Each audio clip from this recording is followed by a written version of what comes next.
God, praise the Lord. Salamat sa Dios nga ning takna. Ato na sa mapadayon na atong Bible study pagtuon sa mga pulong siguro dinhi sa programa tang The Sovereign Grace Hour. Kauban nining inyong mga kahigalaan res kahanginan Andres Atop Jr. o Attorney Lemuel Atop. Salamat sa Ginoo. Kauli si Lemuel late na sa oras sa gabi ilim. Alas 10 siguro to, no? Delayed yung flight gikas Manila, pero salamat sa Dios. Still, nakadangat sa Davao, safe and sound. Kumusta pamutanan, mga igsoon o mga kahiglaan ko din na sa Ginoo, akong pahinaot nga kaugang imong tibok panimalaya na taas may palawas. O pagtimbaya din na to, ang Brother Emil, mabasa dinhing dapita sa Kalbay, no? Kalbay o si Abad Santos Davao Occidental nga karong adlaw nga birthday, no? Happy birthday Brother Emil. O usab atong pagtimbaya ako nga mother-in-law si Mamang Lulit rin dapita sa Pigkawayan nga usab nagasaulog sa kasumaran sa iyang adlawng natawhan. 86 siguro si ugangan ako, no? Happy birthday mga happy birthday. Sige, ito ta sa pangaliyo po. Ato na yung pagampo nga karong umabot nga Domingo, panimbahon na ito maigsoon ng Ginoo magpanalangin. O pahibalo na ito nga doon na tayo himuong bautismo this coming Sunday, no? Pitsa 14 ba ito atong schedule? Kaya supposed to be and last Sunday of November, pero na-move to siya so karong adlaw. So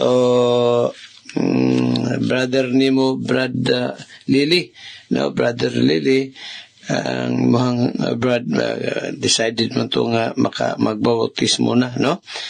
Sige, karong umabot nga Domingo. Ug usab atong pahibalo mo ison nga karong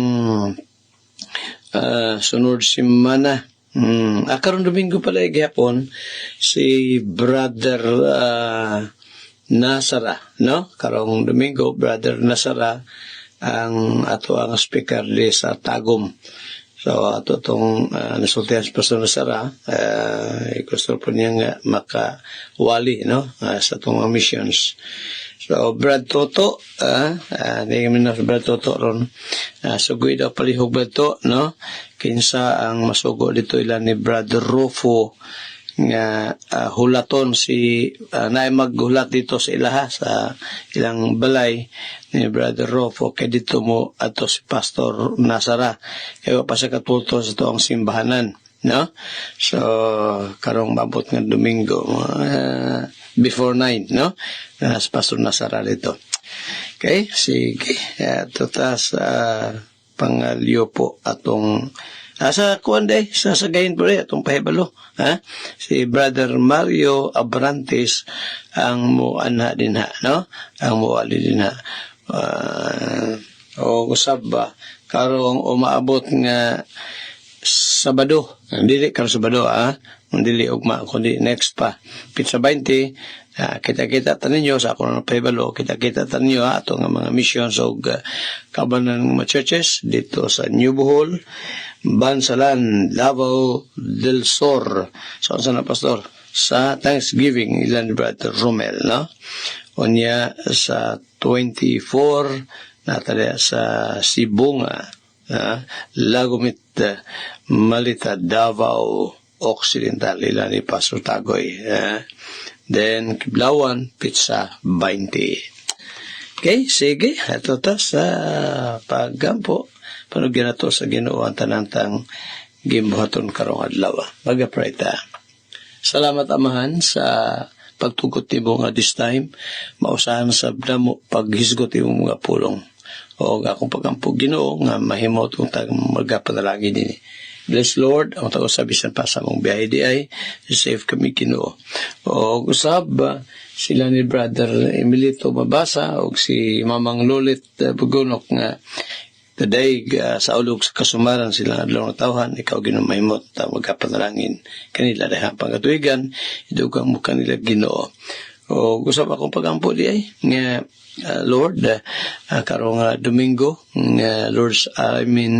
bautismo na mo dito sa church, ikaw magkapanalangin sa mga kandidato nga naka-decide na nga masunod kanimo diya sa Biblikanong bautismo. Father, amuning pa, salamat kanimo pagpanugyan. Help us, Lord, nga masabtan na mo yung mga trust. Salamat di sa mayong biyahin Limuel, gahapon, ito sa kauluhan, o kapagulisap niya gabi, safe and sound. So, Lord, among gikumit kanimo ang tanan, bless up si RP dito sa USA ang pagpanarbaho, o sila sa mga naa sa Balatian, Helen, kang Durang, o misa pagani sa kang Rachel, o sa anak po ni brother Ernie Baugbog, si Jean, tabangan mo Ginoo sa iyang operation, wala po son kiniyamahan, o ginhali niyang kayuhan. Bisa pagani kang brother Kabigas, kang brother Ronnie, o kang brother Benlot, even kang brother Trudy. Tanan Ginoo nga sa Balatian. Ikaw, Lord, mag-atabang. O gabi sa pagani, karong umabot ding Miyerkules, no, sa New Bataan, alang sa maong Thanksgiving service, ilan ni Pastotorion ng Church, ikaw Ginoo magapanalangin. Father, amun ni mapagampo ni mo, even sa help po rin ni Brother Lino, Sepra, gapre ako alang sa iyang Ginoo nga kumpletong kaayuhan. Brother Toto de la Cruz Usab, akong gidaras pagampo, mga health concern, tabangan mo siya Ginoo. Maning pagpanugyan kanimo Amahan, pasalamat in Jesus' name. Amen and amen. Sige, pag-ison, ito tas Proverbio sa ta, before ta din sa landmarkism. Proverbio Kapitulo 15, unya, din hita sa verse, verse 22 na ta, manatagapos 21, no? Ato ning ginasiris magson ha, sa magyapon kang Attorney Lemuel nga, dito siya sa Proverbio 20, kita diritas 15, ngayon pa rin sa versikulo 22. Nindot ni? O sani sa mga versikulos bago pa ko nakabigli as Ginoo, no? Way back in early of 1980, no? 81 maso 82, no? Ako ning gisagulo ning bersikuluhan ni 15:22 sa Proverbio, where Solomon said, "Without counsel, purposes are disappointed, but in the multitude of counselors, they are established." Ano daw? Din walay pagtambag ang mga tinguha makawang. Apan diha sa panun sa mga magtatambag sila mga tukod. Now, dali magsa ato makita noon sa kaimportante ang pagpaminaw mga panambagon.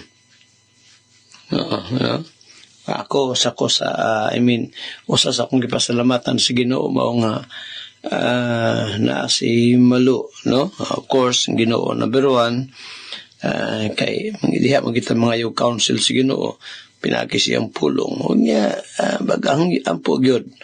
O gusa sa mga nakatabang na ko pag-ayo mao nga si Malu doon nagwi mga panambagon sa kuha. Mga butang o sa din ako makita sa akong mga kabataan, nakita ni Malu mo na nga muhatag siya council sa dinhin ako. Di po tanang isulti nila, no? Ako da yung tuhan ko niya ako sang pamalandungan. O normally, tama magyud. No? Dili atong gibasa o igsoon, paingon ni Solomon din ni. Kung wala na yung mga pagtambag, mga katuyuan, dili ma-establisar. No? Without counsel, purposes are disappointed. Now, kasi ito makita nga naminaw, wa paminaw tambag una.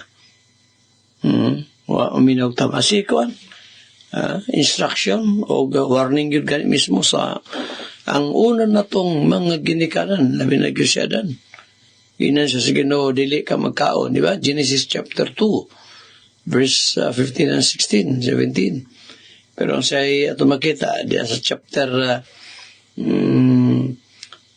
sa Genesis, yung kaon si Iba, si Adan, sa gidili nga kahoy sa Ginoo. So, sinitabo, kaya sila minas panabagon. Warning dito, gawas panabagon maigsoon. Di nakasala, apiltang nakasala, tungod nila. Isa pa yung mga dunay mga pagtambag. There is ang mga apostolis mismo. You remember this Matthew 26, Matthew chapter 26 nga gitambagan sila. Watch and pray, yung pa ni Christ sa iyang mga tinunaan. Pagtukaw o pagampo ka mo. Watch and pray that ye enter not into temptation. Dili mo idalinas nga to sa panulay. Matingwao ng Espiritu apan maluya ang lawas. Sige buhat sa mga apostoles, matug hinuon. Imbis kay kinang magtukaw, matug hinuog samot. Kapila to gisultis ng Ginoo, makatulog kay gayon. Muna nga, kaya kini magong mga panambagol maigsoon, ka-wonderful gini, nabi nagkong gikas pulong sa Ginoo. Pag yun din sa maong verse, without counsel purposes are disappointed. Yun ang mga bata, mga anak, panambagon sa ginikanan paminaw yun mo. O biblika lagi na, kanang ingon nga magpatalinghog yun. Magrespeto, mag-courteous yun, dato ba nga sa ginikanan. Mo niyang sugo nga dunay sad, mutaas yung kinabuhi o magmausuagon yun. No? Balik ta sa 15:22 sa Proverbio. Ayun din, without counsel purposes are disappointed, but in the multitude of counselors they are established. Apan, diha daw sa panun sa mga magtatambag. Na-remember na ko ng inibitaw magpa-opera. O ba, ngayo pag second opinion. Buta nga, tama bang gudpod? No? Pag check up na, na may kuan. Sige daw, pangita daw, ako daw, another opinion daw, check up sa laing doktor. Di man pareha. Next pag yun, dito na, tulor-upat ka mga doctors ang nag-examine, so makahimo nag-conclusion. Kini, tama tong gikuan sa kuan, kini mo dapat upirahan. Yung na ba, no? Situation. Now, ang mga hari maigsoon sa unang panahon na sila yung mga counselors, mga magtatambag. Nindot kayo sa usa ka presidente o sa kahari o sa ka presidente nga doon na siya yung mga counselors. Maayong mga magtatambag, maalamon nga mga magtatambag. Sama ni isang example na to. Si King anak ni Solomon, Second Kings, yung sa ka-example rin maigsoon. Atong taong kali ikaduhang hari, Kapitulo 11. Naghang mga panambagong hatag siya, pero masuminaw. Second Kings, chapter 12, Rehoboam, King Rehoboam. Tambagan siya. Second Kings, chapter 11. Niara, no? Second? I think first, not second, but First Kings, chapter 12, not 11. And Rehoboam went to Shechem, for Israel were come to Shechem to make him king. Niya to sila si Jeroboam, o iyang katauhan, ito sa hari, kang King Rehoboam. Pero batanon pa ni si King Rehoboam. ingon si Jeroboam nga ang imong amahan mo ni gibuhat ka na mo. Ayo lang sundog atong gibuhat sa imong amahan o kami mahimong imong mga ulipon. Tubag ni Rehoboam. And King Rehoboam said unto them, verse 5, depart yet for 3 days, then come again to me. The people departed. Nakausa, 3 days after, balik din Jeroboam kay tubag ko sa imuhang hangyo. Verse 6, and King Rehoboam consulted with the old men. See? Konsulta siya sa mga karaang mga tao that stood before Solomon his father while he yet lived, and said, how do you advise that I may answer these people? Sa may nyo ikatambag. Itambagan siya, mo ni buhata. Pero ang sa inyo sa Biblia, verse 8, but he forsook the counsel of the old men which they had given him. Sa maminaw na, patambag niya, waminaw. Mayon sa itong tambaga ba? Asa siya nagpa-konsulta noon? Dito sa iyang mga kaedad-edad. Itambagan siya binuang.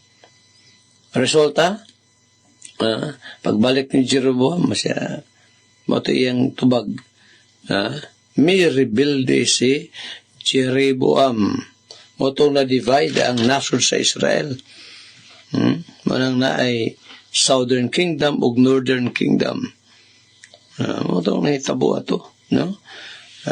Kang Jeroboam, matong Northern Kingdom, 12 pulo kabanay. Samtang ang Southern Kingdom, matong nagpabilin kang King Rehoboam, Judah o ang Benjamin. Resulta sa di maminaw tambag. Ako nang ipadayon mag-isot, kay napay ko'y gustong kutloon dito sa Job. Kiniga pong panambago na, walang importante kayo ning maminaw tambag. Kita na may daghang mga panambagon nga atong gikuha, gikas pulong sa Ginoo. Number 1 yun, gikas Bible. Ikaduha, gikas sa mga great men, sama aning giingon ni ko nasa tay kutloon Biya sa tayo sa proverbio may son, tayo sa ta sa kang Warren Wiersbe. Na-quotation, yung gisulti, matod pa niya, quote, most Christians are being crucified on a cross between two thieves. Yesterday's regret and tomorrow's worries, quote. Sagad daw sa mga katauhan sa Ginoo, mga Kristohanon, sagad daw gilansang sa cross kauban na taliwala sa duha ka mga kriminal. Balumatan katong mga kriminal sa panahon ni Christ nga gilansang uban niya tungod to sa ilang nahimong mga salaod. Otong gilansang sila. Si Christ wa matoy sala ang Ginoo, pero tungod sa atong mga sala gilansang siya aron nga kita makasinatig sa luwasan ng mga katawhan sa Ginoo.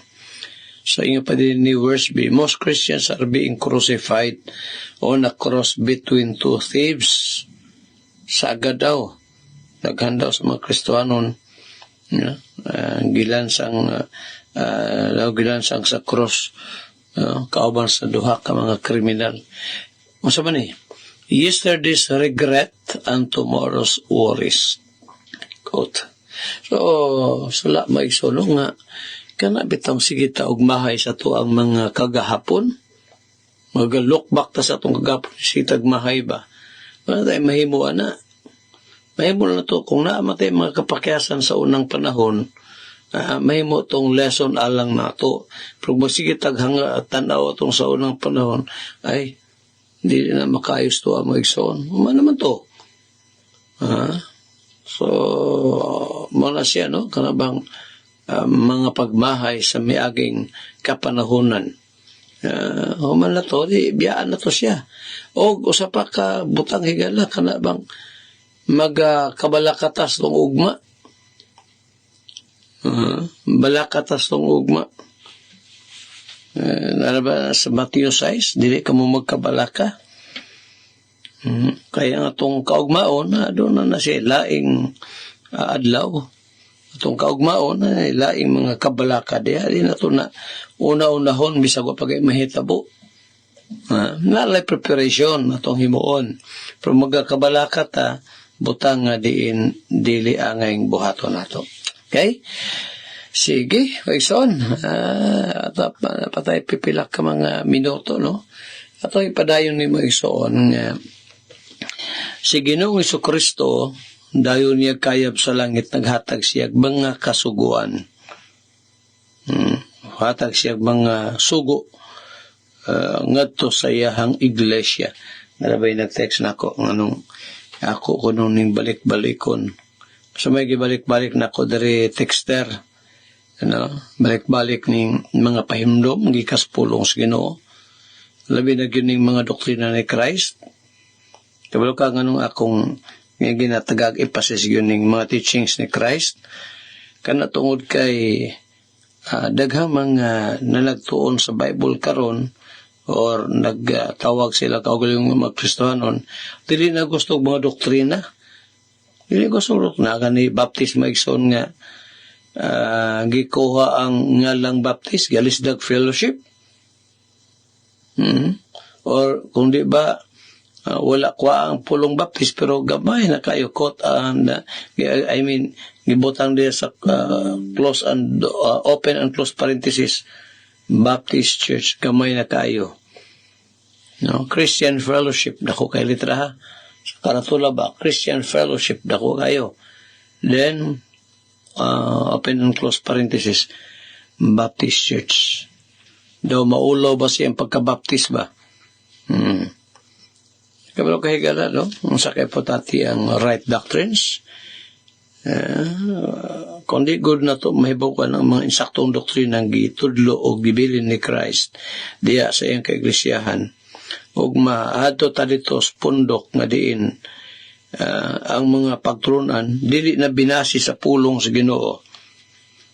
Mahulog sa Marcos 7:7 ang pagsimba ang atong pagsimba kung galing maumlay mahitabo. Importante kayong right doctrines. Sama palitan na kini akong kung ginabalik-balik siguro mausuning nag-text na to siyang balik-balik pa na pastor. Daghang mga simbahan karon ang dunay mga women preachers. Daghan man gyud. Kadaghang pundok higala. Mga babae, mga pastora. So aron nga di makuan nga tawgon sila pastora kay wa man gyud pastora sa Biblia. Bisag babae tawgon nila pastor. Pastor Malu. Pastor Malu. Wala na sa Bible wala na sa Biblia nga babae mahimong pastora or minister. Asa ito mabasa? Yan ang unang Korinto kapitulo 14 nga si Apostol Paul nagingon diya sa verse 33. Basa ang kadali. Unang Korinto kapitulo 14. Sakit-sakit yun ni mga isoon nga kamaturan pero sa mamaning is Biblia. Yung pa ni Apostol Paul siyang sulat nga to sa Iglesias Corinto. Sara Iglesias Corinto sara, dili daghan. Unang Korinto 1:2 unto the church which is at Corinth, not churches but church. Sa Galatia, daghang churches dito. Unto the churches which adarong tao kadali pa ison be klarohon nato ning giingon ni Paul sa mga taga Galatia. Impani Paul din sa verse 2, and all the brethren which are with me unto the churches of Galatia. Ngadto sa mga iglesia sa Galacia. So payug mga iglesia daghan. Pero di sa unang Korinto 1:2 dili churches kundi church lang. Unto the church of God which is at Corinth. So sa Korinto maisoon kapitulo 14 iyon pa ni Paul din na ang mga babae kinahanglan na maghilom sulod sa mga iglesia. Kaya wala itugot alang kanila. Verse 34 now. 1 Corinthians 14:34. Let your women keep silence in the churches. So, meaning to say, di lamang sa iglesia sa Corinto, kundi sa tanan nga mga kaiglesiyan sa Ginoo kaniadto ug hantod karon mga kasimbanan sa atong Ginoong Kristo kaniadto sa panahon ni Paul ug hantod karon kinahanglan ang mga bay maghilom. Mabitaw lang sa atong mga kasimbanan panahon sa atong pagsimba gabilo ang atong mga kabaynan. Nagabilo sila. Nga naman, aron sa pagtudlo kanila sa submission. Una, nga to sa mga kalakinan, kung mga minyo, ato sila mga bana. Nindot kayo nga mga teaching ba? Let your women keep silence in the churches, for it is not permitted unto them to speak, to teach, no? But they are commanded to be under obedience, also said the law. Kung doon na may buot nila pagkasaran, verse 35, ato na sila mangutana sila mga bana sa ilang mga panimalay. For it is a shame for women to speak in the church. Makaulaw lang sa mga bae nga magasulti, magapanudlo diya sulod sa iglesia.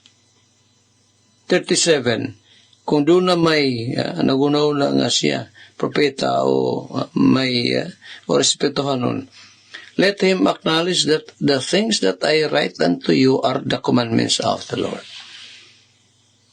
Kung doon na may kuno yung mga propeta mo, kini mga butang akong gisulat, mo'y sugo gikan sa Ginoo. Sabi na ron, higala, nga partibandagahan ng mga simbahan, nga doon na yung mga pastora, bawal na sa Bible, bawal na higala. Masana sa mga atong pagtagad pa sa sulod ato nga study, na ako'y himo diring wali, may tungod ni mga baliktad nga mga pagtulunan, supak sa Biblia. Usan nini, kining pagbaton og mga pastora. Pero kung may yun nga, way kaluwasan na, lahi ang kaluwasan, ay sa pag-serve. Wala di oras mag-son, kung ikaw ning takna, wala pa kasantig kaluwasan, ay misay, come to repentance. Then, saligan mo si Kristo as your Lord and personal Savior. Hantudugma, samang takna o sa samang istasyon, inyong mga kahigalaan sa kahanginan, Andres Atop Jr. o Atty. Lemuel Atop, manamilit kami mag-aingon ng Diyos, magkapanalangin, kanatong tanan. Daghang salamat. Sige, maigsoon na itong ipadayon itong nabiyaan, mahitungod nining doktrina sa Biblia nga sila mga ginatudlo. Nagsara ba, no? Ayun ako nga panagsatungod kay lisod mo ni Duwaton maigsoon. Na kung maglisod ka ng uban pagdawat sa election, doon na ba yung mga gipili ang Diyos o katawan nga tos kaluwasan, labo na itong mapili. Jadi madawat tigala sa daghang mga Armenians, kaya ang ilang ginatuhan tanang tao man gihigog mas Ginoo. Yung sao man ito na man nga ang Bible nag-declare man mga isun nga naamag yung mga anak ng yawa.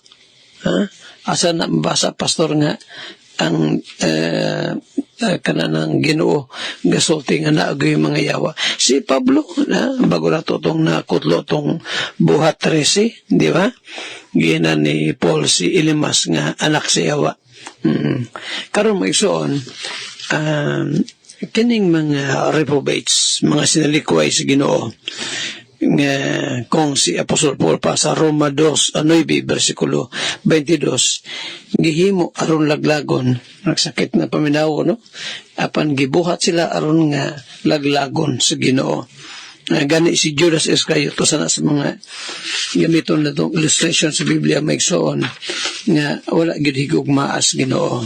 Si Judas Iscariot asa mabasa na pastor. Sige, kindly turn your Bible, no? Diya sa Book of John, chapter 6, Juan, kapitulo 6. Unya, there is verse 70. Gi-prophesy, gisulting daan sa itong Ginoo, nga usa sa iyang mga tinunan, one of his disciples. Apostle yun, higala. Not just a mere disciple, but an apostle of the Lord. tinawag sa pagka-apostol. Ngayon pa din sa 1:6 versikulo 70. Kaya nagisgot si Christ din may tungkol siyang umabot ng kamatayon. Excuse me. Ingon rin sa verse 70, Jesus answered them, "Have not I chosen you 12? And one of you is a devil." Di ba, gipili ko man kamo, nga pastong Ginoo. Di ba, gipili ko man kamong 12? Gani, usa ninyo yawa. Usa ninyo yawa. One of you is a devil. He spake of Judas Iscariot. The son of Simon, for he it was that should betray him, being one of the 12. So, ang ipasabot ni Christ, usa sa 12 kapostoles, ingon pa sa itong Ginoo, yawa, o ipasabot niya nini, mao si Judas Iscariote, diin mausap ang magabudi kaniya. Ang question is, kanos aman, gisulti sa Biblia nga si Judas Iscariote mubudi sa Ginoo. Dili ba sa bagong tugon? Or sa una pa? Tanawan niyo maigsoon ang Salmo 41. Ako ikaw na ginakotlo nga verse, no? Psalm 41 verse 9. Natanawa, ha? Salmo 41, versikulo 9. Yung pa ni David maigsoon actually this is a prophecy about the betrayal of Judas Iscariot to the Lord.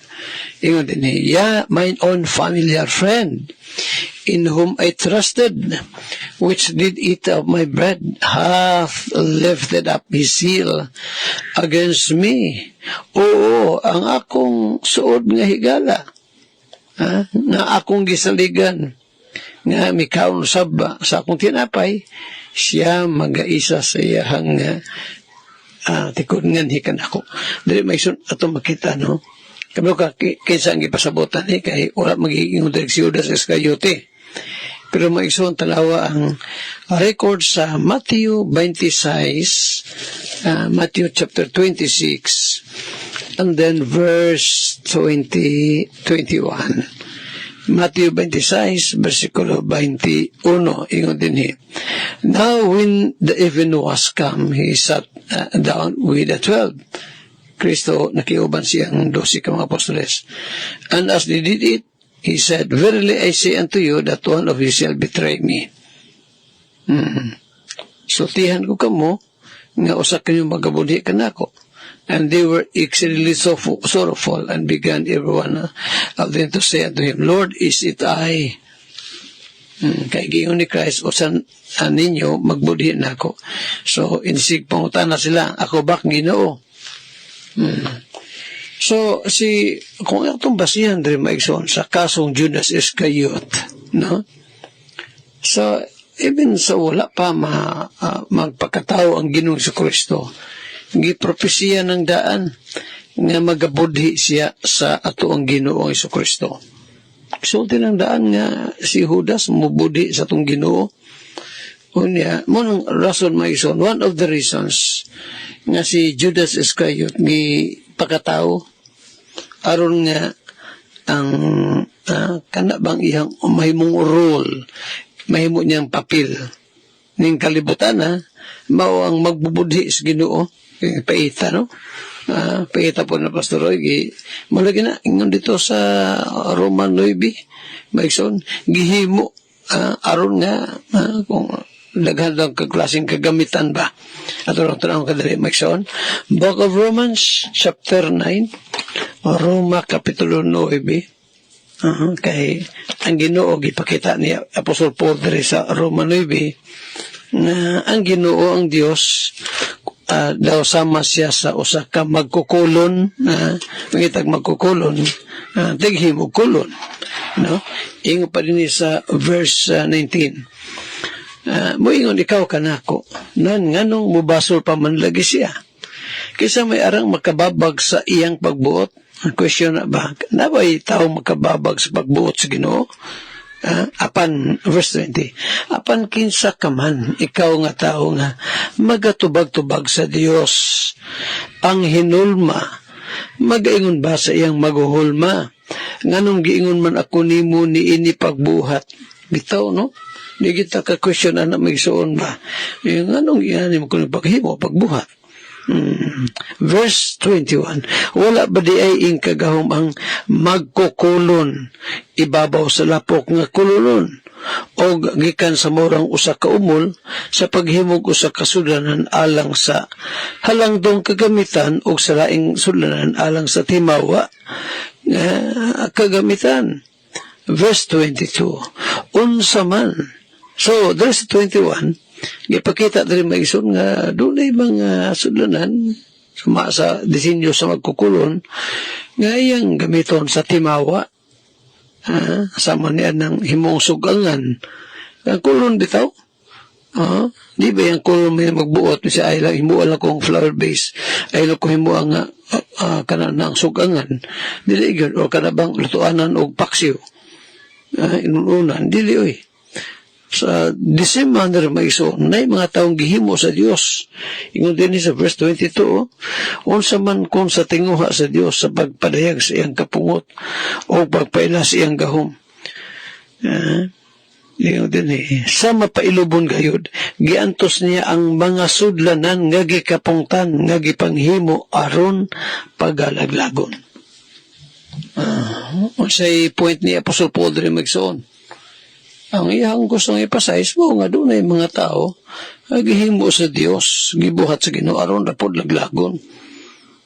Nya kaysa matami paita po ng pastor ay maison di gyud ka buot maison kung unsa ang disenyo sa Ginoo.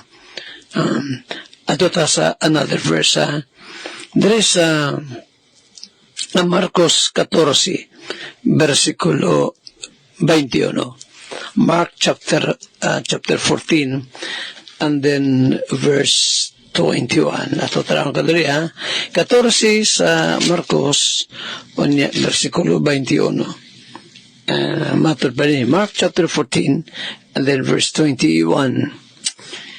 The Son of Man indeed goes as it is written of him. But woe to that man by whom the Son of Man is betrayed. Apan alaot katong tao, diin ang anak sa tao pagabudhian. Good were it for that man if he had never been born. Mayo pa lang unta, taw-tawa nawa na lang siya matao. Nakaingon ang ginawa na pa sa mga ningon ni Kristo. Iyon niya, may na lang unta, may wa na lang ni mataw ning tawhan na ni. Si Judas Iscariot daw ba? Pero nga nung ipakataw man sa Dios, si Judas Iscariote, nga naman, sa ito bag maigsoon, aron matuman ang kasulatan. Kompletan, wa mataw si Judas Iscariote. So, atong gibasa ng versikulo ganiha maison, Salmo 41:9, adi to matuman. Adi to matuman kay, kung mataw si Judas Iscariote, niya kay gisulti metodan ng usa sa mga magbudhi. Unya ang gitudlo sa Ginoo budhi kaniya, si Judas Iscariote man. So, need good nga mabuhi si Judas Iscariot. So, gipakatao siya. Kuya ko po lang, Pastor Roy. So, umano to, mamunang giingon sa Biblia. Napailain mo ikson, paki-abli sa inyong Biblia, din is, dita sa daang tugon. Old Testament times mo ikson. Katos, you remember sa kang Pharaoh? Asa na dapat pa sumabasa? Adre, Book of Exodus, chapter 4. Sige, tanawan niyo kadali, Exodus, kapitulo 4. Istorya dari magsuon, nagisgot ni atong si Moses, yung sugo sa Ginoo nga mulid sa katawhan sa Israel, mugawa sa Egypto. Pero, mula ito, masugot ang hari at the beginning. Okay, taon nyo, Exodus, kapitulo 4. Kita nyo, maison, si Pharaoh ang nahinabi din ni Moses. By the way, may son, gusto ko emphasize ni nga sa Biblia, pag yung ganig Pharaoh, sama niya itong sa panahon bitaw ni Joseph, ito sa Genesis chapter, sa chapter 37, ang story ni Joseph, di ako sinisingit kadali ha. Katong si Joseph bitaw nga gibaligya siyang mga igsuon, iyang mga maguwang ba, napulo niya ka mga maguwang, may baligya kaniya sa mga Ismailites. Kunya, then ang mga Ismailites, nagbaligya pag kang Joseph nga to sa Egyptian. Unya, ang usa ka Egyptian, sa Genesis 37 na ito nabasa, no?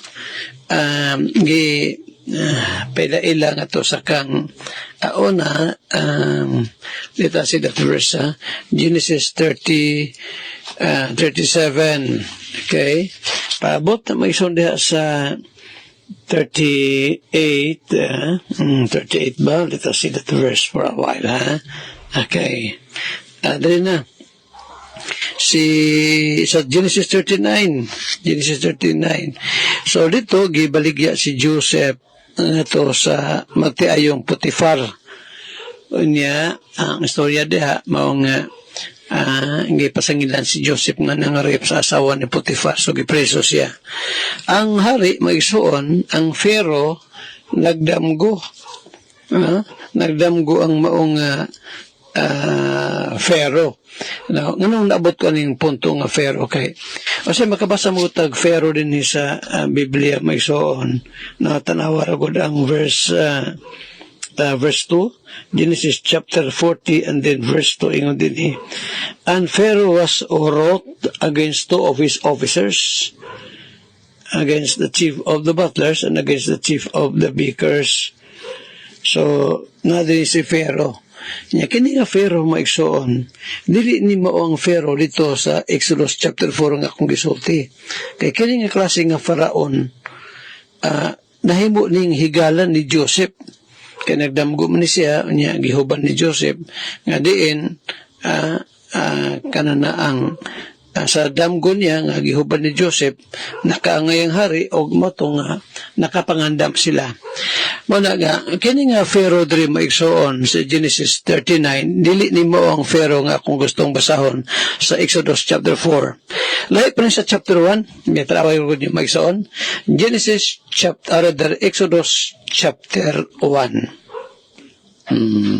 There is, Exodus chapter 1. There maigsoon sa verse, kaya word nga Pharaoh din there is a verse 11. Therefore, they did set over them taskmasters to afflict them with their burdens. Muna ang katong ang mga Israelites ba nga gisakit dito sa Egypto. And they built for Pharaoh treasure cities. Pithom and Ramesses. Muna siya. Kani nga Pharaoh maigsoon, dili ni mao katong Pharaoh amigo ni Joseph dito sa daang tugon arada sa Genesis kay namatay naman to. Ano yung kung namatay to? Tanawa gud ang verse 8.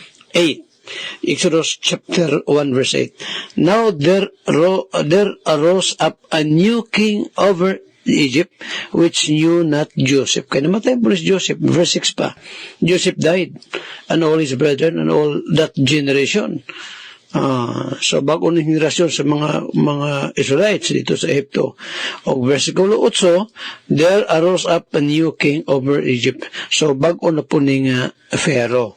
Maisoon, nganong ako ning taga taas-taas nga panahon ang word nga Pharaoh din tungod kay usay basta tag Pharaoh abi na tug mooro ng tawana dili mo nay titulo sa mga hari sa unang panahon din na dito sa Ehipto, sa Egypt. So lahi tong Pharaoh sa panahon ni Joseph namatay na to. Unya kini pong bag-ong hari din sa Genesis Exodus chapter 1 nga Pharaoh mangtas kay ni nga hari ani nga Pharaoh nga diin niya kasibat gani si Moses to kay nakapatay man sa Ehipto. Kato nga hari maigsoon namatay na po to Tawaragot sa Genesis chapter 2 and then verse 23. And it came to pass in the process of time that the king of Egypt died, and the children of Israel sighed by reason of the bondage. And they cried, and their cry came unto God by reason of the bondage. So, may soon, kining bago na po ning hariya, mao ni maigsoon ang nahimamat na pod ni Moses. Kining Pharaoh, bago ni nga Pharaoh, dili itong nangita niya nga mapatay kang Moses. Di ba na minyo man si Moses dito sa kanang media, no? Usa sa mga kanana ang babae dito na minyo ni Moses. So karon gipabalik na po sa Ginoo si Moses dito sa Ehipto. O binhin himamat niya ning lahi na pod nga Pharaoh. Unya mo ni nga Pharaoh maisun mo ni nga kanana ang hari nga giingon sa Biblia gipagahi ang iyang kasing-kasing. Dilita ha, Exodus chapter 4. Ingon din then verse 10. And Moses said unto the Lord, O my Lord, kaya ginamagusa, ang context magudre magsun sa Exodus chapter 4. Bao nga, ang Diyos nagsugo ka Moses, balik dito sa Ehipto, Moses, kuha akong katawhan. Himbalibad di si Moses. Kamalo kang himbalibad siya. Kaya dito sa Egypt, nakaatraso ba ito si Moses? Sa ito yung hitabog diha sa Exodus chapter 2. Nakapatay si Moses maigsoon usa ka Egyptian. Yagi tabunan lang niya yuta niya sa diya pagkaugmaan na po nag-away nga puro sulyo iyang giulang. Ina niya ay lamog away ka magsuon ra mo. Ingon tong Hudyo. Bulag-bulag ka sa mga man patil po minimo matong sibat si Moses. Ingon niya, uy, sakpan mo ko sa kong gibuhat. Matong nakasibat siya. Unya, there's a chapter 4, gisugo sa Ginoo si Moses nga, balik dito sa Ehipto. Pero himbaliban ni si Moses. Karon tao sa verse 10, my son. And Moses said unto the Lord, O my Lord, I am not eloquent, neither heretofore, nor since thou hast spoken unto thy servant, but I am slow of speech and of slow tongue. Verse 11, and the Lord said unto him, Who hath made man's mouth, or who maketh the dumb, or the deaf, or the seeing, or the blind? Have not I the Lord? Di ba ako si Jehovah nga mo'y naghimo sa babas tao? Sa buta, sa bungol, sa makita, o sa di makita? Ako ang Diyos. Di ba ako may naghimo nila? Ayan, muna sa verse 11. Tawan niyo maisun ang verse 21. Exodus chapter 4 verse 21. And the Lord said unto Moses, When thou goest to return into Egypt, kung makabalik ka na gani Moses, Ehipto, himo ang ipakita mo ang mga milagro sa atubangan ni Pharaoh. See that thou do all those wonders before Pharaoh, which I have put in thine hand. But I will harden his heart that he shall not let the people go. Apan pagahion ko ang iyang kasing-kasing. Maigsoon, kining Pharaoh nga giisgutan nato din sa Exodus chapter 4. Muni ang giyon dito sa Romans chapter 9. Nga gipagahi sa Dios ang kasing-kasing. Pagahion niya kasing-kasing ni bisag kinsa sumala sa iyang pagbuot. Usa ni sa mga gipagahi ang kasing-kasing sa unang panahon sa Dios, no, dito sa Ehipto, kining maong hariya, kining maong Pharaoh. Yung ano gipagahi man sa Ginoo kasing-kasing ni Pharaoh. Aron dili niya buhian ang katawan sa Israel. Kung mo tanawon ba, maragyog drama, no? Maragyog drama. Maigsoon, ugma ito na ipadayon. Isugutan nato ni, kining yapon, kining sa Exodus chapter 4, kay daghang kay kamator na ito makita dari nga doon naging mga taong reprobates. O sa niya na, kining maong Pharaoh gisigutan dari. Iga natin ikaw sa iyong pagwinaw karon bakas natin kaluwasan. Ako mag-iyong kanimong you need the Lord Jesus Christ in your life. Come to repentance, pag hinulso sa iyong sala niya, saligan mo si Kristo, ingon nga iyong Ginoo og manlo luwas. Handulog sa samang takna o sa samang istasyon inyong higalas kahanginan. Andres Atop Jr. Manamilit, magaingon ang Dios. Panalangin kanatong tanan, daghang salamat. Salamat sa Ginoo sa makasapa mga kaigsunan ini nga sayos kubuntagon na diin atuan na sab na paminawan ang pulong sa Ginoo pinagi sa iyang alagad nga si Pastor Andres Atop Jr. Okay. Salamat sa Ginoo. Ako ang pagtimbaya sa matag usa kanato nini nga kabuntagon malipayong pagpaminaw.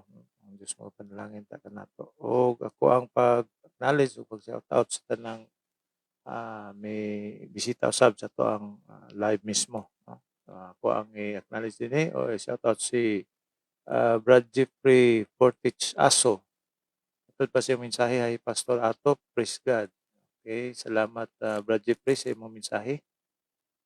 Brad, recorded ni siya no program do bisan recorded pero actual ni nga pizza. Okay.